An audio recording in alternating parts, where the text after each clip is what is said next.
What is up mga kapulutan? For today's video, gagawa tayo ng kilawin na atay ng baka. Siguradong mapapa-alright ka. Mahaba-haba ang inuman kapag ganito kasarap ang pulutan. Kaya tara, samahan nyo ko mga kapulutan. Bumili ako ng atay ng baka sa palengke ng San Fernando City Public Market. Hiniwa ko ng maliliit na manipis, then binabad ko gamit ang Uncle Tom sukang Ilocos. Naglagay rin pala ako ng konting asin. Mga 40 minutes ko yata tong nababad kasi may ginawa ko. Then drain natin yung suka, piniga yung atay, tinimplaan ng puting sibuyas, green onions, 472 pieces na asin, 375 pieces naman na paminta. At sa pampalasa natin, syempre, Uncle Tom sukang Ilocos Spice Turmeric Vinegar. Andyan na lahat, may luya, may paminta, may sili, may bawang. Pero kung trip nyo maglagay ng luya, pwede rin kayong magdagdag. Pero para sa akin, okay na yung Spice Turmeric Vinegar ni Uncle Tom. Then hahaluin lang natin ng may kasamang pagmamahal. At sheesh, meron na tayong napakasarap na kilawin na atay ng baka.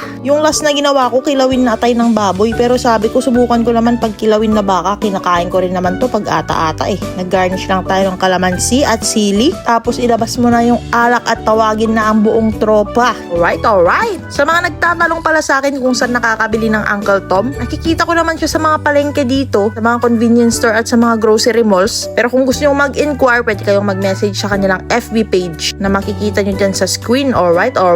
At yun na mga kapulutan, ready na ang ating pulutan, kaya titikman na natin yan. Kilawin na atay ng baka, first bite. Napakasolid, napakasarap. Wala na naman akong masabi kundi alright.